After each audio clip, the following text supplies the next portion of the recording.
Hi friends, welcome to science park. నేను స్వప్న. ఈరోజు మనం ఈ వీడియోలో విద్యా లక్ష్యాలు స్పష్టీకరణలకు సంబంధించి మోస్ట్ ఇంపార్టెంట్ బిట్స్ కొన్ని చూద్దాం.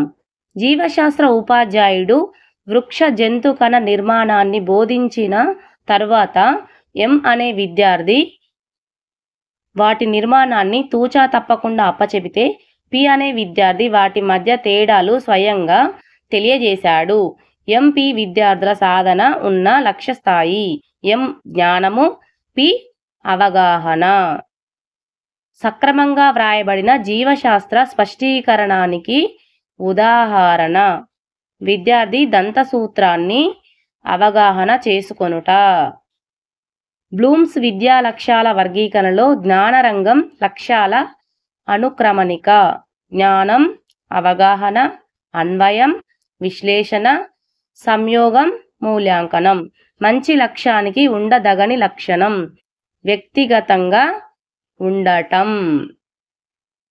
అవగాహన అను లక్ష్యంలో గల ప్రవర్తనాత్మకము అయిన స్పష్టీకరణలు: అనువాదం, అర్థవివరణ, ఎక్స్ట్రాపోలేషన్, బహిర్శీర్షణం. వాతావరణంలో పెరుగుతున్న ఉష్ణోగ్రతకు అడవుల నిర్మూలన ఒక కారణమని ఒక విద్యార్థి చెప్పాడు. ఈ క్రింది లక్ష్యానికి ఒక ఉదాహరణ: వినియోగం. ఒక విద్యార్థికి బాగా జ్వరం వచ్చి తట్టు వచ్చింది. అతని తల్లిదండ్రులు ఇది అమ్మవారు, వైద్యం అవసరం లేదన్నారు. కానీ అది వైరస్ వలన వచ్చిందని డాక్టర్ దగ్గరకు తీసుకెళ్లమని ఆ విద్యార్థి ఒప్పించాడు. ఈ సంఘటన బోధనా లక్ష్యాల్లో దేనికి సంబంధించినది? అన్వయం. రిచర్డ్ వైట్ఫీల్డ్ చెప్పిన ప్రకారం ఉద్దేశాలకు గల సంబంధం ఒక గొలుసు రూపంలో ఉంటుంది.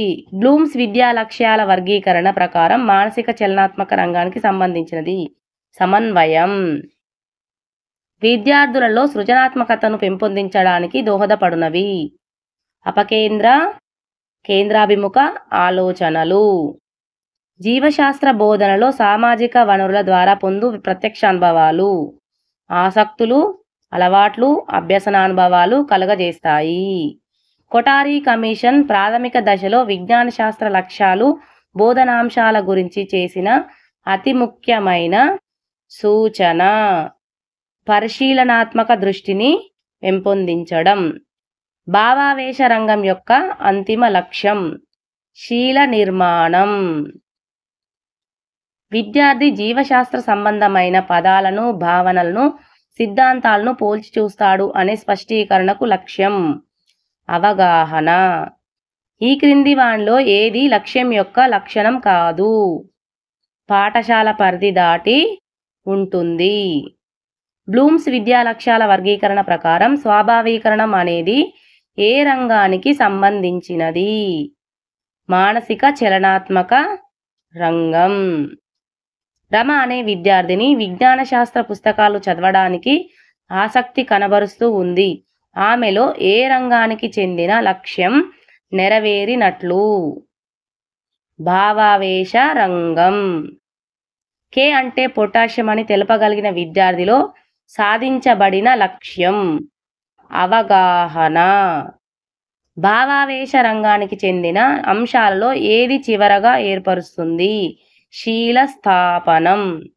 లక్ష్యాలు వర్తమానానికి సంబంధించినవి ఉండాలి. ఈ సత్యవాక్యాన్ని సూచించే పదం సమకాలీనత. రాజేంద్ర శాస్త్రవేత్తల చిత్రాలను సేకరిస్తూ ఉంటాడు.